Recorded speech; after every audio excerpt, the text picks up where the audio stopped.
여러분 안녕하십니까? 부동산 세법의 이재주입니다. 자, 우리 이번 시간에는요, 시험 보기 전에 최종 중요한 핵심 이론을 한번 마무리하는 시간으로 가져보도록 하겠습니다. 일단 순서상 여러분 우리 조세 총론이죠. 뭐 최소 하나에서 두 문제 정도 나온다 보시면 되겠고요. 저는 두 문제 예상합니다. 자, 다만 이 조세 총론은 난이도 편차가 큽니다. 그래서 여러분이 출제이 어렵게 내려면 난이도를 높여갖고 못 맞추게 하는 거죠. 그러나 계속해서 시험에 나왔던 부분을 하면은 충분히 맞출 수 있지 않을까 생각합니다. 그래서 일단은 우리가 시험 대비로는 맞출 수 있는 난이도가 낮은 문제를 일단 먼저 정리해 두시고요. 일회성 문제는 시험 보시기 전에 한 번 정도만 보고 들어가시기 바랍니다. 자, 일단 우리 조세 총체 여러분, 조세 용어지수 당해세, 이거는 뭐 여러분 우리 중개업서 경매, 공매 배우실 때 여러분 경락가의 배분 순위 따질 때 여러분 우선순위를 갖는 걸 말하는 거죠. 그래서 당해세는 글자도 해당 재산 자체에 대해서 부과된 세금을 우리가 뭐란다? 당해세라는 거죠.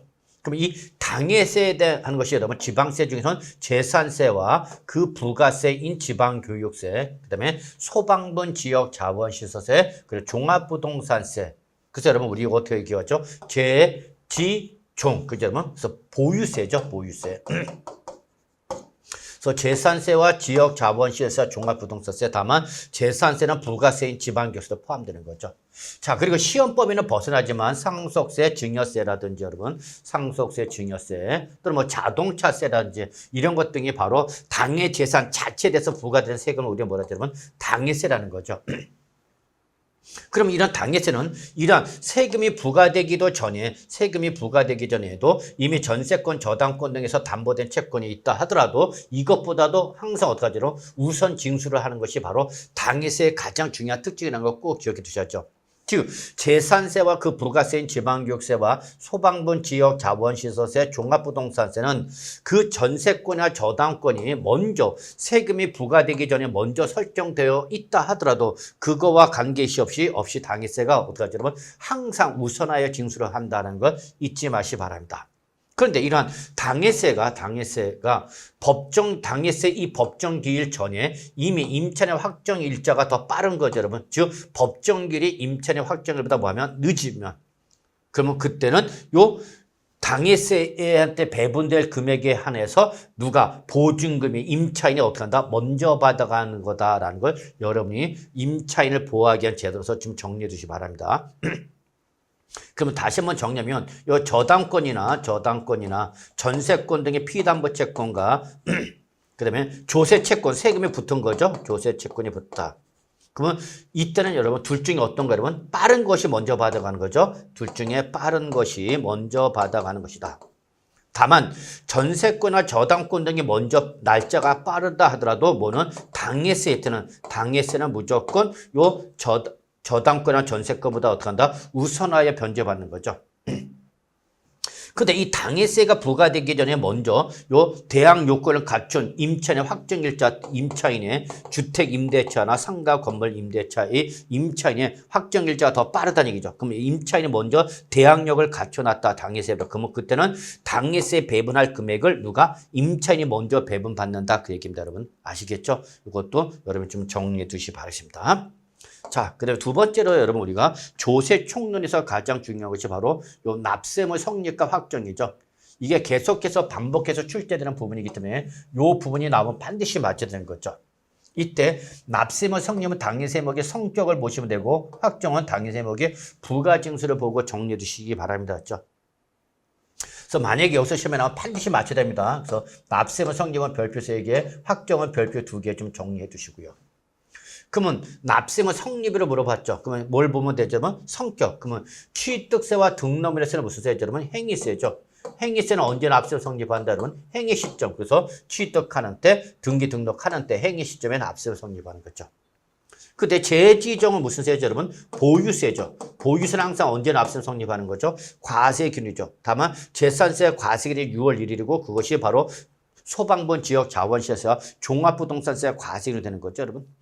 그 다음에 양도소득세 같은 건 무엇이죠, 여러분? 바로 기간세죠. 그래서 기간세는 원칙적으로 언제죠, 여러분? 과세 기간이 끝날 때, 즉 12월 31일에 종료가 돼서 다음 연도 1월 1일 오전 0시가 되면은 양도소득세라는 소득세 납세무가 성립하는 거죠. 다만 여기 예정신고 납부하는 양도소득세 같은 경우에는 이때는 예외 규정이 적용돼서 과세표 내는 금액이 발생한 달에 말일에 납세목을 성립하는 거죠, 여러분. 그래서 우리 예정신고 기한도 이날로부터 2월 이내에 예정신고 납부하는 거 여러분 기억나셔야 됩니다, 여러분. 자, 그 다음에 인지세 같은 경우 여러분 우리는 과세문서 작성일에 바로 인지세 납세 성립하는 거죠. 그리고 여러분 우리 취득세나 등록면허세 요 취득세나 등록면허세나 양도소득세 우리 어떻게 했죠 여러분? 취득량으로 기억하고 계시면 되죠 여러분? 취득량. 이 취득량은 대표적인 무슨 세목이죠 여러분? 신고납부 세목인 거죠. 신고납부 세목. 따라서 얘들은 납세문제 뭐였어 여러분? 신고에서 확정이 되는 거죠. 납세문제 신고에서 확정이 된다라는 거 기억해 두셔야 되죠. 다만 납세문제 신고를 했다 안 했다? 안 했다. 그러면 그때는 과세관청의 뭐에서 결정에 따라서 확정이 되는 거죠. 근데 그에 반해서 뭐는 여러분 바로 우리 재산세 그다음에 지역 자본시에서 종합부동산세 여러분 보통 징수는 또는 정부 부가세죠. 따라서 과세관청이 뭐 할 때면 결정할 때의 세액이 확정되는 거죠. 다만 여러분 종합부동산세는 원칙이 정부 부가과세가 되기 때문에 정부의 결정에서 확정이 되지만 예외적으로 납세문제가 뭐 할 수 있죠 여러분? 신고 납부할 수 있죠. 그래서 납세문제가 뭐 한다면 신고를 한다면 그때는 정부의 결정은 있었던 걸로 보고 없었던 걸로 보고 납세문제 뭐해서 여러분? 신고해서 세액이 확정되는 거 여러분 절대 놓치면 안 되는 거죠. 꼭 기억해 주시기 바랍니다. 자, 그 다음에 이거 외에도 이제 우리 정리할게. 자, 원천 징수는 소득세 여러분. 그 다음에 특별 징수는 지방소득세 여러분. 그래서 국세의 원천 징수는 지방세 뭐죠 여러분? 특별 징수죠. 그래서 항상 소득세가 있는 건 뭐가 쫓는다 여러분? 지방소득세죠 여러분. 예, 그래서 이 원천 징수는 소득세는 언제 원천 징수하죠? 돈 줄 때 원천 징수하죠. 그러면 돈 줄 때 원천 징수하면 당연히 뭐가 발생하죠 여러분? 특별 징수가 발생하죠. 그래서 소득세 등을 원천 징수할 때 바로 특별 징수는 지방소득세 납세가 성립하는 것이죠. 그 다음에 여러분 특히요 인지세라든지 여러분 원천 징수는 소득세나 특별 징수는 지방소득세 요 세 가지는 특징이 납세무가 뭐하면 성립하면 별도의 절차 여기서 별도의 절차는 납세문제 신고나 과세관청의 결정 그런 것이 필요이시 없이 자동세액이 확정되는 특징을 갖고 있다는 걸 기억해 두시면 고맙겠습니다. 그 다음에 여러분 우리 농어촌 특별세나 지방교세는 뭐죠? 부가세죠, 부가세. 부가세는 항상 뭘 쫓아간다, 여러분? 본세 쫓아가는 거죠, 여러분. 예, 그래서 본세이 납세가 성립하거나 본세가 확정이 되면 그에 따라서 농어촌 특별세와 지방교세, 부가세도 성립 확정된다라고 보시면 되겠죠. 자, 지방소득세 항상 뭘 쫓아가는 거예요? 소득세 쫓아가는 거죠. 그래서 바로 소득세 납세무가 성립하면 자동으로 지방소득세도 납세무가 성립하는 거다 봐두시면 되겠네요. 그리고 소득세 납세무가 확정되면 당연히 지방소득세도 확정이 되는 거죠, 여러분. 자, 그 다음에 가산세 같은 경우는 여러분 국세기본법에서 또는 지방세기본법에서 규정하는 그 개별적인 시기에 따라서 납세는 성립하는 거죠. 뭐 이것까지 여러분 구체적인 내용까지 뭐 들어가지 않으셔도 되지 않을까 생각한다. 한번 좀 확인해 보시고요. 그리고 역시 그 가산할 국세나 지방세가 확정되면 그에 따른 가산세도 확정이 되는 거다라는 걸 가산세의 납세는 성립과 확정의 특징으로 봐두시면 될 것 같습니다.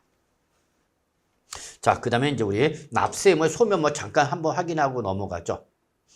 이때 여러분 우리 납세 의무 소멸 사유는 여러분 이미 시험에 나왔기 때문에 별도로 뭐 정리하지 않으셔도 여러분 어렵지 않게 납부 충당 불가의 취소라든지 제척 기간의 만료라든지요. 그 다음에 소멸 시효 기간의 완성 이게 바로 납세 의무 소멸 사유가 되는 거죠.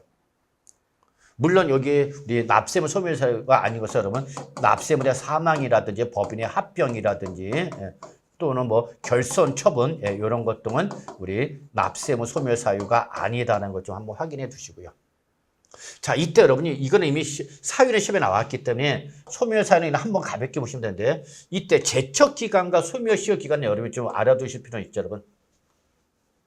그래서 여러분 우리 세법상 무슨 행위? 부정한 행위를 저지르거나 우리 취득세에서 악질 무신고일 때는 제척기간이 몇 년을 가지려면 10년이죠. 부정행위나 악질 무신고일 때에 또 즉 상속이나 증여를 받았다든지 또는 명의신탁이라든지 또는 타인의 명의로 취득했음에도 불구하고 취득세를 신고를 안 하면 몇 년 여러분? 10년이죠. 그 다음에 단순 무신고는 몇 년이죠 여러분? 7년이죠. 그리고 10년짜리와 7년짜리가 아니면 다 몇 년짜리 그러면 5년이 되는 거죠. 특히 요 5년이 적용되는 경우 꼭 기억해 두셔야죠. 그래서 취득세, 등록세, 양도소득세 부정행위나 악질 무신 거는 10년, 취득량의 단순 무신 거는 7년이죠. 그러나 취득량의 단순 뭐 여러분? 과소신고. 그 다음에 보유세인 제지종, 예, 이 애들은 다 몇 년이죠, 여러분? 5년이라는 걸 꼭 기억해 두셔야 됩니다, 여러분. 5년. 그래서 취득세나 등록세나 양도세를 과소신고했을 때 제적기간은 5년. 재산세, 지역, 자본시세, 종합부동산 보유세죠? 보유세 제적이 몇 년? 무조건 5년이라는 거 잊지 마시기 바랍니다, 여러분. 물론 혹시 부담부 증여가 나면 여러분 부담부 증여는 항상 뭘 쫓아가면 된다 여러분? 증여로 쫓아가시면 됩니다 여러분. 본질적 계약에 증여가 있다면 증여세 제척기간 쫓아간다 보시면 되겠네요. 그 다음에 소멸시효는 기본적으로 5년입니다 여러분. 기본 5년. 다만 우리 고액일 때는 고액의 국세나 지방세 때는 더블로 가서 몇 년이 된다 여러분? 10년으로 갑니다 여러분.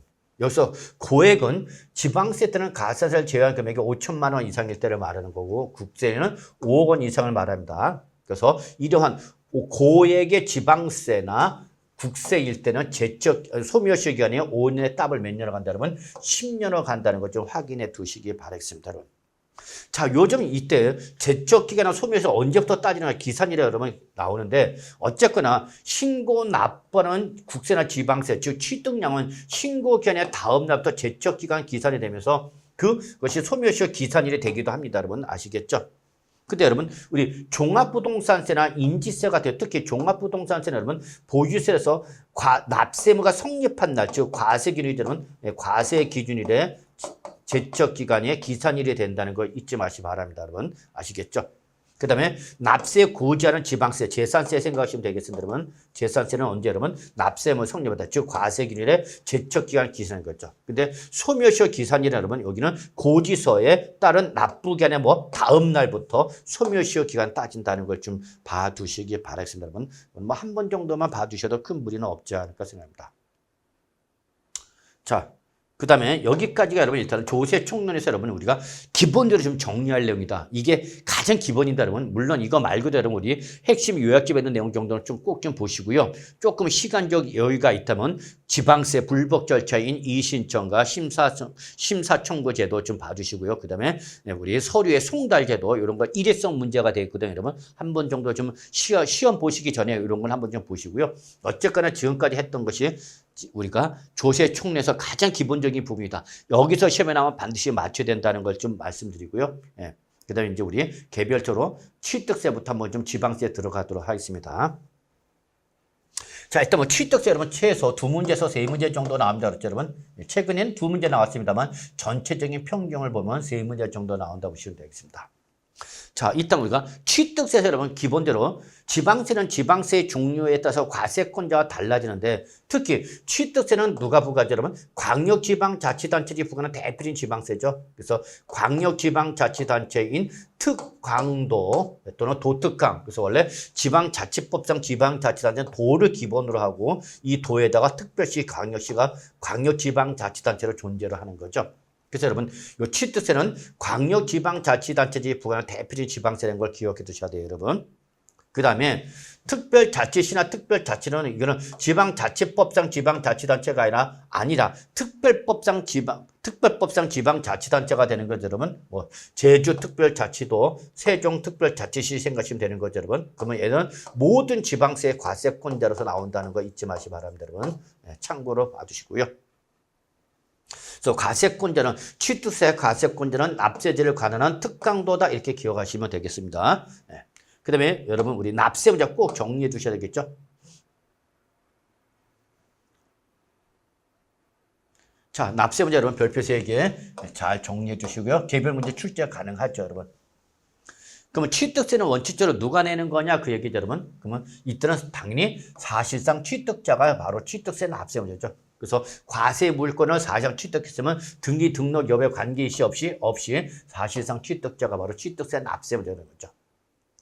근데 만약에 건축물에 부수되는 설비를 누가 주체구조 취득자 이외이자 여기서 주체구조 취득자 이외이자 누구 생각했죠 여러분? 임차인은 생각했죠. 임차인이 그 건축물에 부수된 설비를 가설할 때는 취득세 누가 되느냐? 이때는 주체구조 취득자 이외자인 임차인이 아니라 주체구조 취득자인 누가 여러분? 건물주 임대인이 바로 납세무자가 되는 거죠 여러분. 아시겠죠? 그래서 여러분 이 건축물에 부수된 설비를 누가 주체구조 취득자 이외자가 가설하였다. 그러면 우리는 이외자가 아니라 누구를 주체구조 취득자를 납세 의무자로 한다는 거 여러분 봐두셔야죠. 자, 또는 주택법상 주택조합이라든지 또는 도시 및 주거환경정비법에 따른 재건축조합이라든지 또는 빈집 및 소규모 주택정비에 관한 특례법에 따른 소규모 재건축조합이죠. 다 여기 조합이죠. 조합. 이런 주택조합 등등이 취득하는 조합주택용 부동산이죠. 자, 그럼 이러한 조합이 취득하는 조합주택용 부동산 중, 자, 요게 조건이죠. 뭐냐면 조합원료로 취득한다라고 제시가 되면 그때는 누가 취득한 거로 봐라? 그때는 조합이 아니라 조합원이죠, 여러분. 조합원료로 제시가 됐으니까 조합원이 취득한 거로 봐라. 아시겠죠, 여러분? 다만 조합원에게 귀속되지 아니하는 뭐냐 여러분 비조합원용은 이때는 요 조합원이 취득하는 보는 경우에 포함하라 제외하라 그럼 제외라고 해서 누가 취득한 거로 봐라는 얘기 여러분 이거는 조합이 취득한 거로 봐라 그 얘기가 되는 거죠 여러분. 자, 그 다음에 상속을 받았다. 그럼 당연히 상속받은 것은 누가 상속인 각자가 취득세 납세의무자가 되는 거죠 뭐.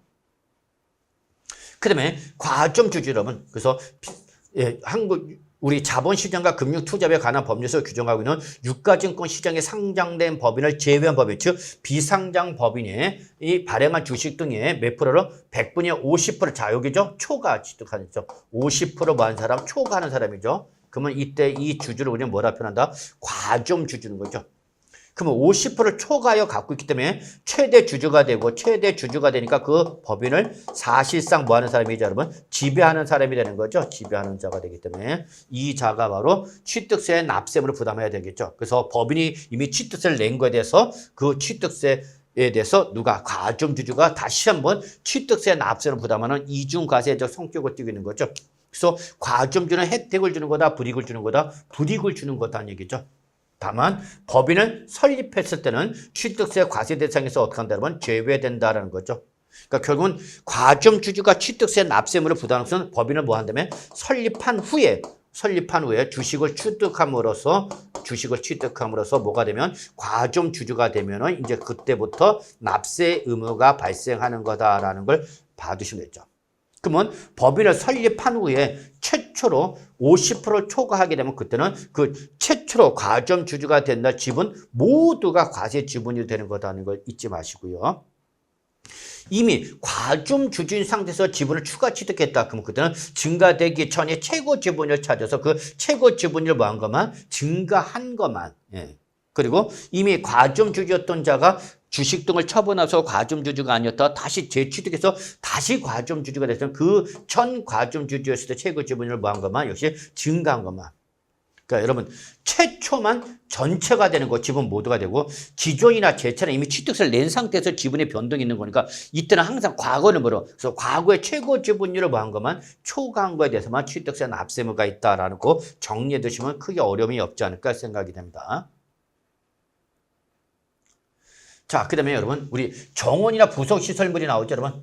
그러면 여러분, 이거는 그 정원이나 부속시설물을 어디다 설치했는지 보시면 되죠. 그럼 여기 써졌죠. 정원이나 부속시설물 등은 어디에? 택지공사 준공등 어디에? 토지에 조성 설치했다 그랬잖아요. 그러면 정원이나 부속시설물을 토지에 조성 설치했으니까 이때는 그 정원이나 부속시설물을 어디에? 토지에 포함시키라는 거죠. 토지의 포함. 이때 토지에 포함해서 토지의 지목 변경을 보는 거죠. 무슨 취득? 간주 취득이죠. 그래서 결론은 이 정원이나 부속시설물의 취득세는 누가 바로 토지 소유자가 취득세 납세의무자가 되는 거다. 그 얘기입니다. 여러분 아시겠죠? 근데 여기는 정원이나 부속시설물 등을 지금 어디다가 여러분 건축물에 조성 설치했다 그랬죠. 여러분. 그러니까 여러분 정원이나 부속시설물을 어디에 설치했는지를 확인하셔서 토지에 설치했다 그러면 토지에 포함하면 되는 거고 건축물에 포함됐다 그러면 건축물에 포함시키면 되는 거. 외울 필요가 없어. 그럼 이때는 이 정원이나 부속시설물 등을 건축물에 조성 설치하면 그때는 건축물을 뭐 한 자가 취득한 자가 취득세는 납세하는 거죠. 이때 취득은 무슨 취득을 보는 거예요, 여러분? 원시 취득을 보는 겁니다, 여러분. 그러니까 이때는 몇 프로 하면 되고 2.8%만 내는 거고 요거는 토지 지목 변경이랑 간주 취득이기 때문에 이때는 몇 프로면 특례세를 2%만 내면 되는 거죠, 여러분. 그거를 건축물 취득자나 토지 소유자가 취득세 내면 된다. 그 얘기입니다, 여러분. 아시겠죠? 네. 근데 도시개발법상 도시개발사업이나 또는 도시 및 주거환경정비법상 정비사업 등으로 인한 사업시행 대상 부동산 소유자가 환지 계획에 따라서 당의 부동산 소유자가 환지 계획에 따라서 뭘 받으면 건축물을 받을 때는 건축물은 여러분 다시 진 거죠. 그러니까 이때는 그 건축물 소유자가 무슨 취득한 걸로 받아야 되면 원시 취득한 걸로 받는 거죠. 그래서 몇 프로 내면 돼요? 취득세 2.8% 내면 되는 거죠. 근데 토지는 원래 그 조합원 토지가 갖고 있던 거잖아요, 여러분. 그러니까 이건 새로운 취득이 아니죠, 여러분. 승계 취득이 되는 거죠. 다만 승계 취득이 하더라도 이때는 당초 소유 토지 면적을 뭐한 것만 초과 면적반, 면적의 한정에서만 그 소유자가 무슨 취득한 걸로 봐야 되면 승계 취득으로 봐야 되는 거죠. 여러분 승계 취득으로 본다는 거 봐두시면 되겠습니다. 그래서 승계 취득일 때는 반드시 뭐만 종전 토지 면적을 초과한 면적뿐만이죠.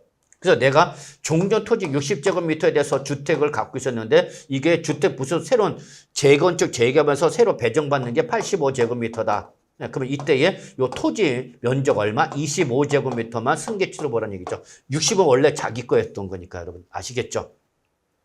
그래서 재건축이랑 건축물은 무슨 취득? 원시 취득으로 보는 거고 토지는 종전 면적을 초과한 면적만 무슨 취득? 승계 취득을 본다. 그렇죠, 여러분? 그러면 이때는 바로 주택에 대해 승계취득세율, 주택 승계취득세율을 적용하면 되는 거죠.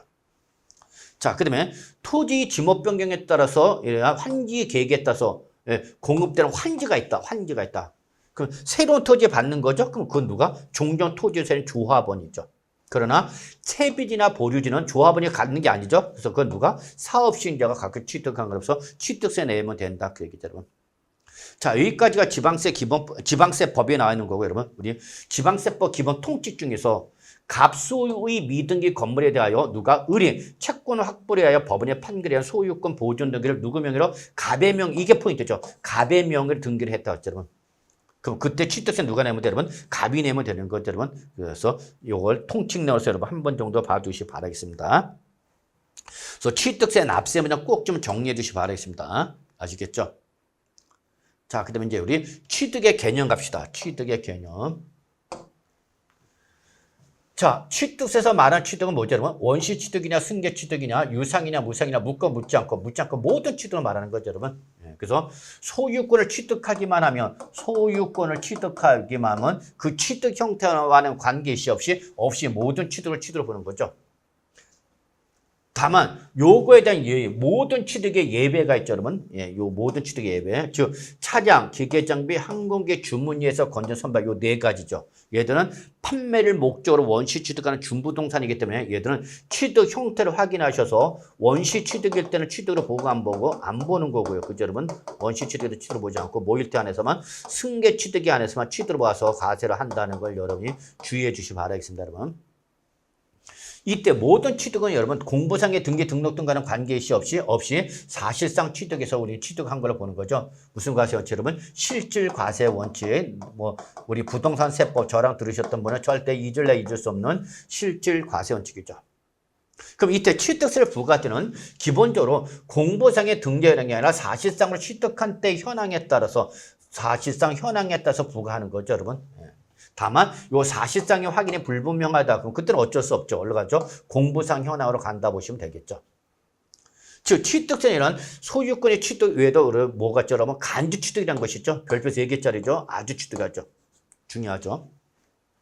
간주 취득은 취득세만 있는 규정이라고 그랬죠. 여러분 취득세만 있다. 그래서 토지 이 지목 변경, 건축으로서 신축과 재축을 제외한 거 또는 개수 또는 이 경우에서 반드시 가액이 증가되는 거죠. 간주 취득일 때는. 그러면 이때는 취득한 걸 본다 안 본다? 보는 거죠. 토지 이 지목 변경이나 신축과 재축을 제외한 건축인 증축, 개축이라든지 또는 뭐가 나면 개수가 나면서 그러나 가액이 어떻게 되면 증가되면 우리는 그 증가한 가액을 취득한 거라서 취득세 과세하겠다. 이게 무슨 취득 여러분? 간주 취득인 거죠, 여러분. 봐두시고요. 특히 여러분이 꼭 외우셔야 될 정리할 것이 있죠, 여러분. 여기서.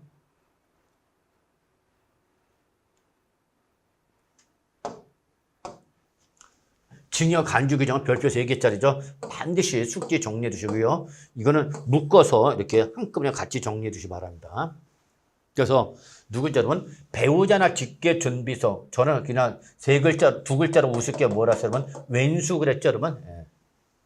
물론 이거 우리 암기를 위한 거지 실제는 아니죠, 여러분. 예. 그 누구보다 중요한 사람들이죠, 여러분. 사랑스러운 사람인데 우리 세법은 이렇게 배우자나 직계준비서 간에 거래를 하면은 우리 세법은 정상적인 거래로 인정한다, 안 한다? 안 합니다, 그랬죠. 자, 그럴 때는 우리는 뭐를 보죠, 여러분? 증여를 취득한 걸 본 거죠. 원칙이죠. 그래서 배우자나 직계준비서 간에 부동산 취득하면 우리는 무슨 취득을 본다? 증여를 보는 거죠.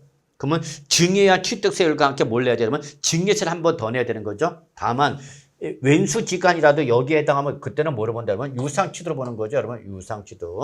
그럼 이때는 유상취득세를 내야 돼. 증여세는 붙는다, 붙지 않는다, 붙지 않는 거죠. 그래서 이걸 꼭 기억해 두셔야죠. 그래서 왼수지간에도 유상으로 인정되는 경우를 꼭 기억하셔야 됩니다. 유상으로 인정되는 경우. 첫째, 공매, 파산, 선고, 처분 또는 우리 교환이죠. 그리고 이것만 기억하시면 돼요. 여러분. 공매, 파산, 선고, 처분, 그 다음에 교환 인정해 두시면 되죠. 그리고 나머지 대가를 뭐였죠? 지급한 세를 뭐였죠? 여러분 증명했다 그랬죠, 여러분. 아, 대가 지급한 걸 입증하면 인정해 줘야 되겠죠, 여러분. 그래서 취득자 소득이 증명된다든지 이미 갖고 있던 재산을 처분하거나 대출을 받아서 취득했다든지 이미 상속세나 증여세가 과세된 재산으로 취득했다, 대가를 지급했다든지 기타 대가를 지급한 사실을 뭐하면 입증하면 우리는 누구지간에도 왼수지간이라도 우리는 뭐를 본다? 유상으로 보는 거죠. 이 경우가 아니면 뭘로 봐라? 증여로 봐라. 그 얘기죠, 여러분. 아시겠죠? 자, 여기까지가 뭐일 때고, 여러분? 매매일 때죠, 여러분. 매매일 때가 되는 거고. 그 다음에 이번에 뭐죠, 여러분? 부담부 증여죠. 부담부 증여일 때.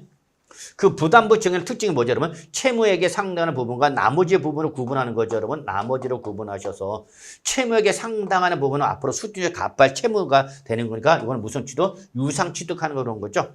그리고 이걸 증여 당시 재산가서 요거 채무액을 제외한 나머지액의 순서 뭐가 되는 거 여러분? 증여가 되는 거죠, 여러분. 그래서 이렇게 유상과 무상으로 나눠서 세율이 달라지는 거죠.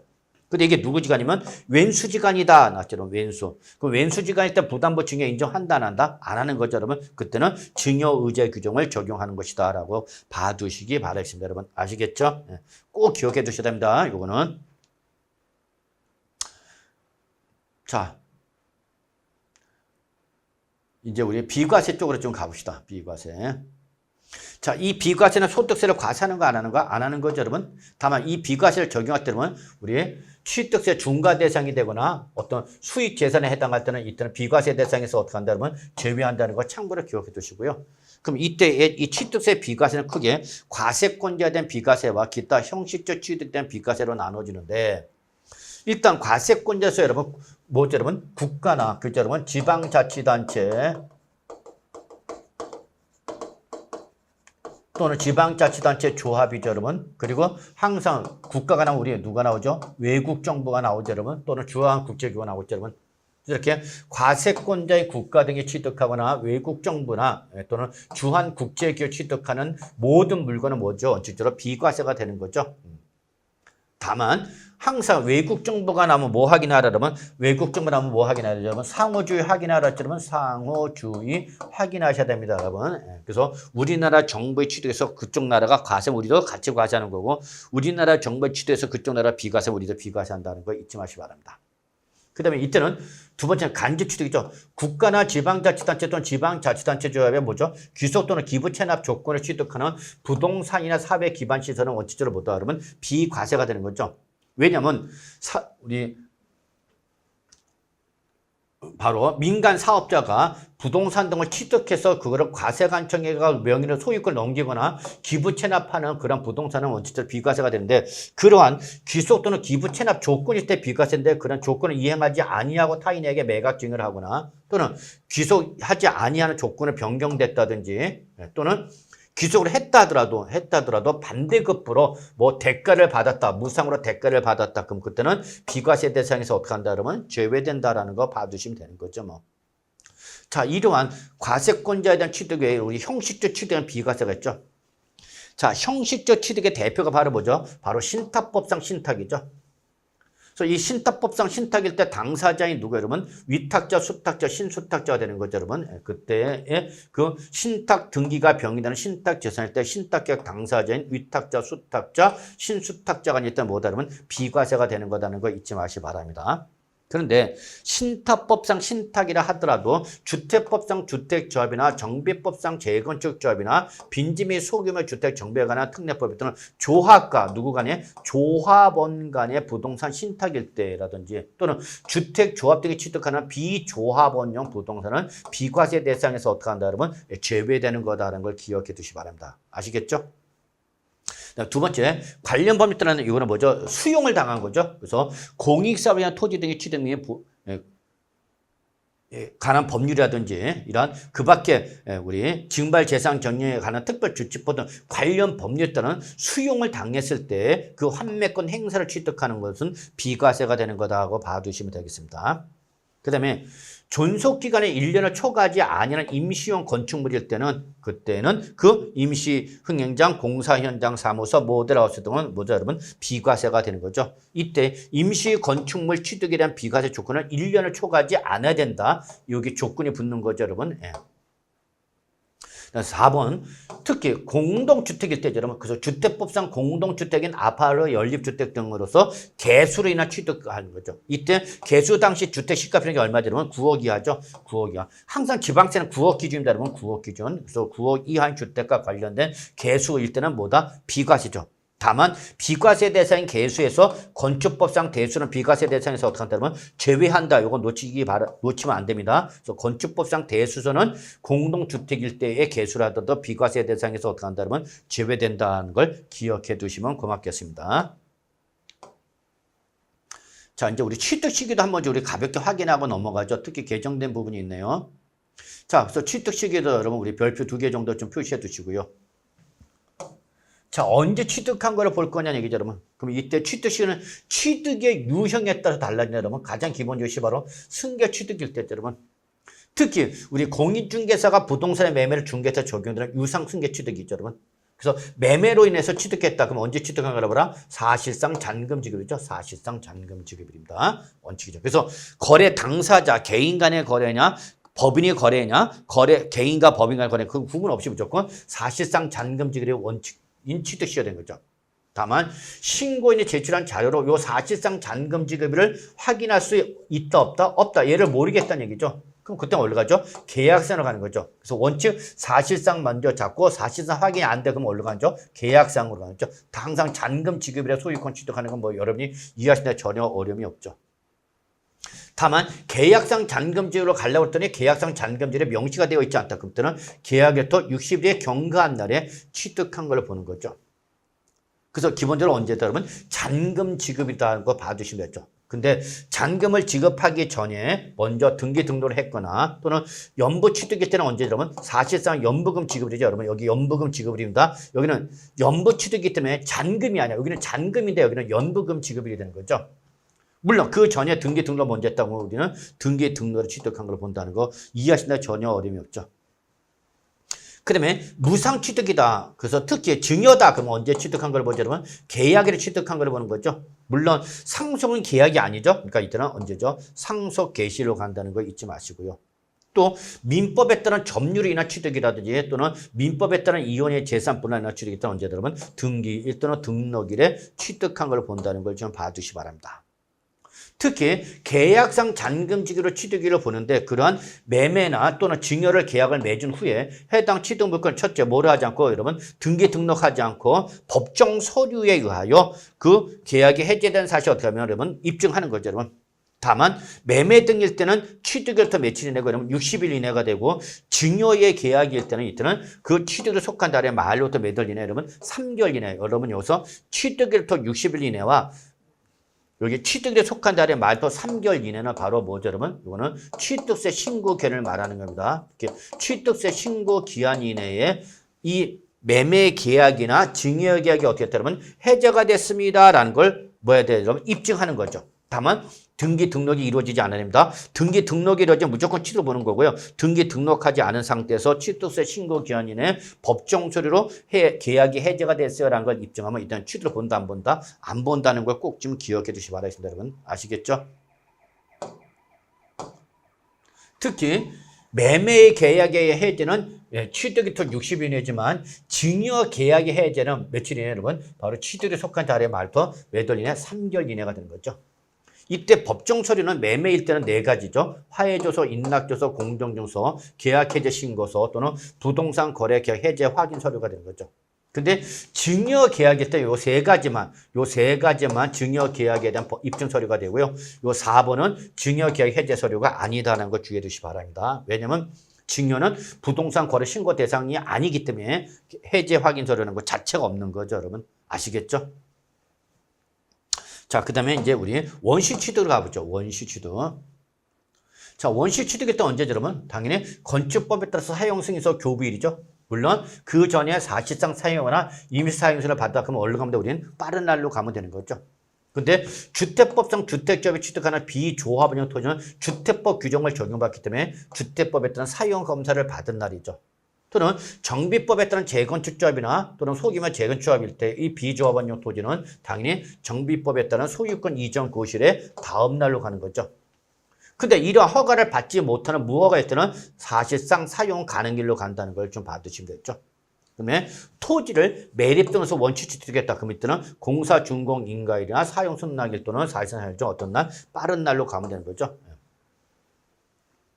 자, 토지 이 지목변경에 따른 간주 취득 시된 거죠. 그러면 그때는 사실상 변경된 날과 공부상 변경된 두 날 중 어떤 날 빠른 날이 되는 거죠. 근데 그 전에 변경되기 전에 먼저 사실상 사용했다 빠른 날 사용일로 간다는 것 좀 확인해 두시면 되는 거죠, 여러분. 아시겠죠? 자, 과세 표준 여러분 꼭 좀 정리해 두셔야 되는 부분이 아닐까 생각합니다, 여러분. 그래서 별표 3개를 말씀드릴 수밖에 없죠, 여러분.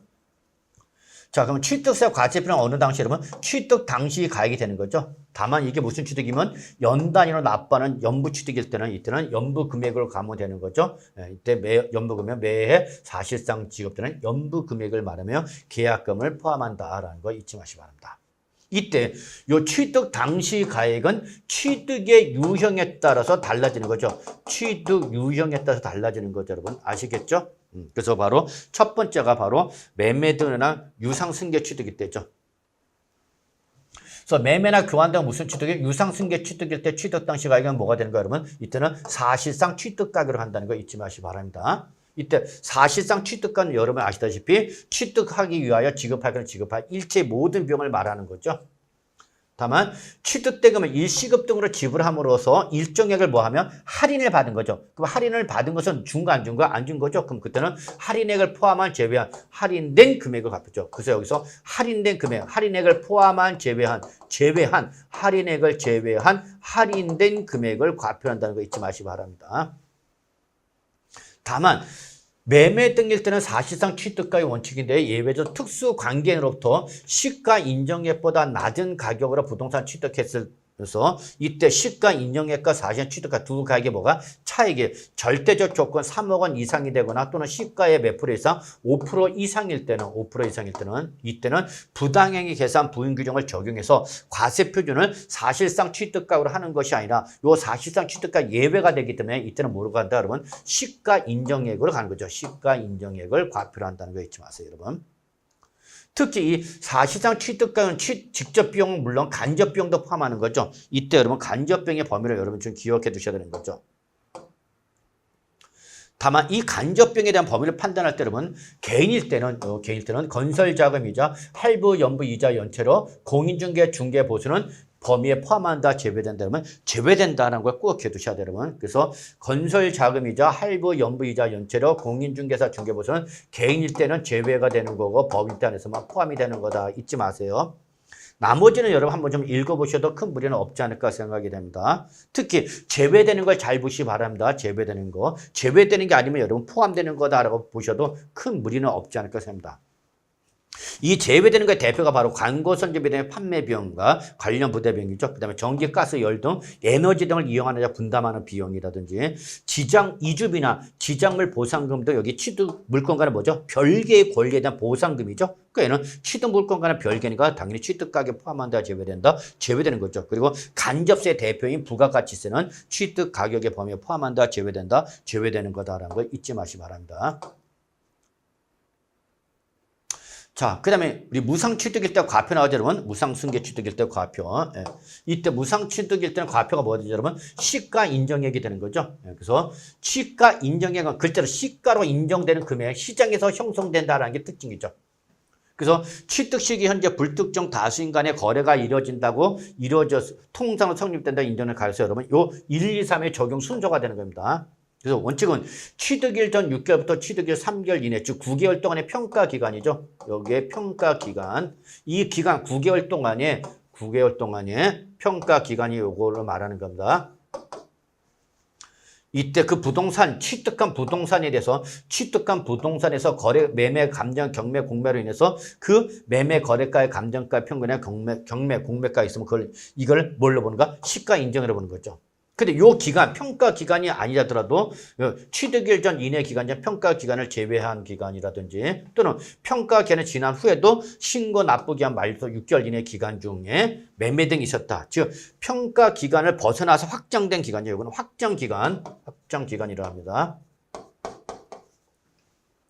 이때에는 바로 지방세 심의위원회에 누가 납세 의무자나 과세관청이 이 시가를 인정해 주세요라고 요청을 했을 때에 그 인정된 가액을 말한다.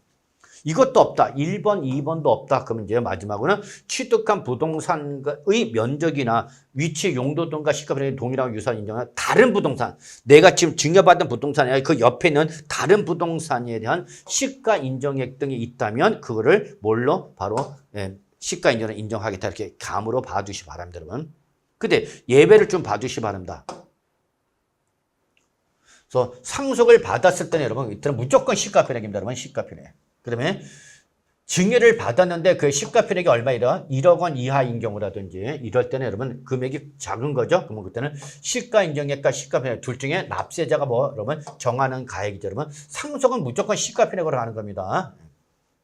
그 다음에 부담부 증여일 때는 여러분 두 가지로 나누었죠, 여러분. 채무 부담액과 나머지로 구분해서 채무액은 유상승계치도 나머지는 무상취득 과표 적용하면 되는 거죠.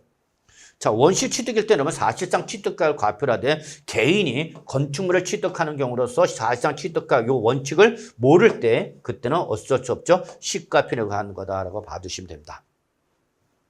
그 다음에 간주 취득일 때는 여러분 우리 항상 무슨 가액이죠, 여러분? 증가한 가액이 되는 거죠, 여러분. 특히 법인이 아닌 개인이 토지 지목 변경을 한 경우로서 사실상 취득가를 확인할 수 없다. 그럼 그때는 토지 지목 변경된 기준에서 지목 변경 후 시가편에서 지목 변경 전 시가편액을 반금에 여러분 뺀 금액으로 한다는 것 좀 봐주시기 바랍니다. 그 다음에 건축물을 봤을 때는 개출했을 때는 역시 원시 취득인 사실상 취득가를 과표하는 거고 취득가액이 50만 원 이하 때는 취득세 부과한다, 부과하지 않는다, 부과하지 않는 거 여러분 너무나 잘 아시죠, 여러분? 자, 그 다음에 취득세 표준세 여러분 이거는 반드시 기억해 두셔야 되는 거죠. 표준세율. 특히 표준세는 여러분 취득의 유형에 따라서 달라지는 거죠. 그래서 상속을 받으면 몇 프로 여러분? 2.8인데 농지면 2.3.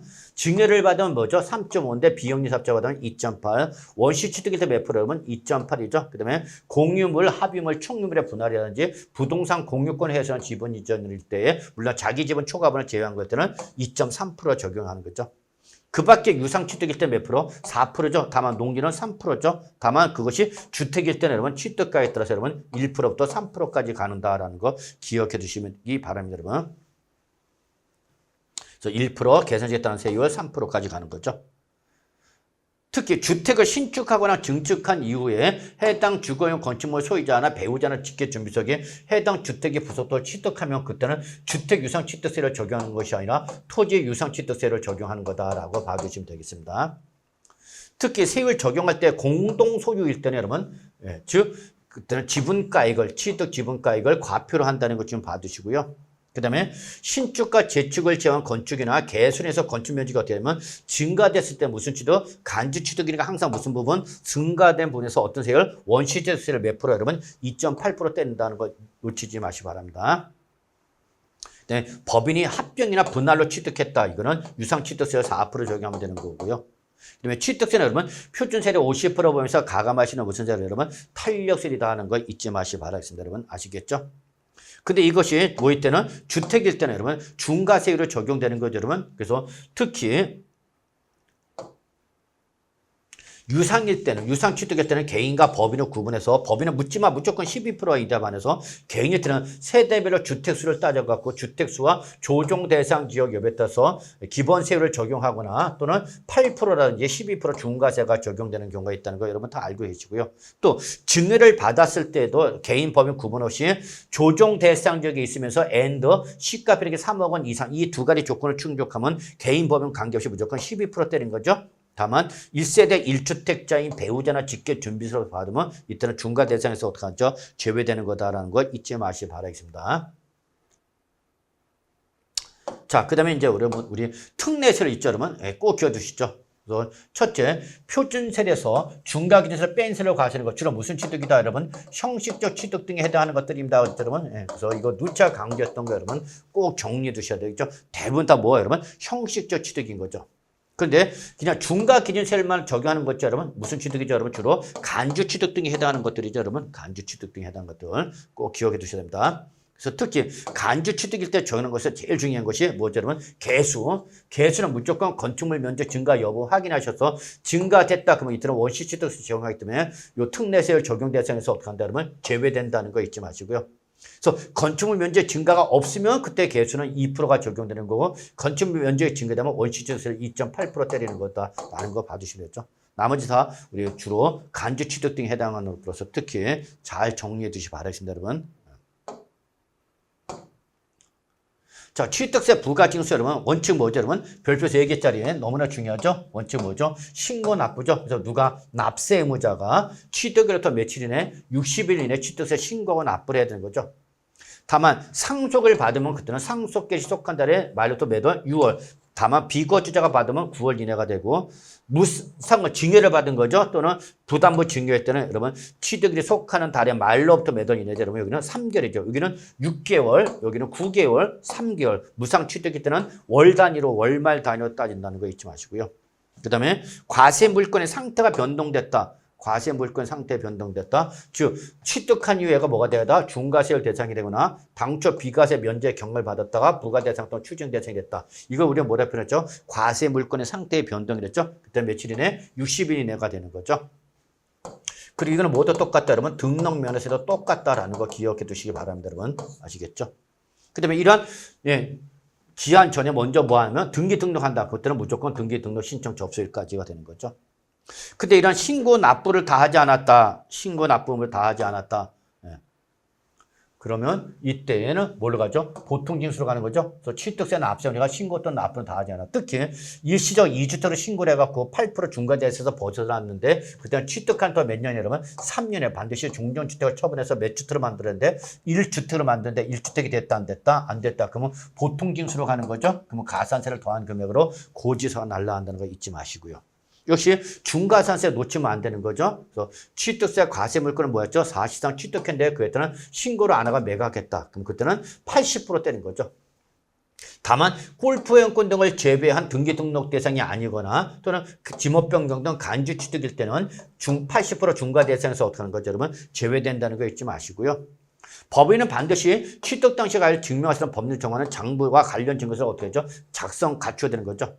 근데 이걸 이행했다, 이행하지 않았다? 이행하지 않았다. 그럼 가산세 몇 프로죠? 바로 10%의 가산세가 부과된다는 걸 여러분이 좀 기억해 두시기 바랍니다. 자, 그래서 이번 시간 핵심 이론은 여기까지 정리하도록 하겠습니다.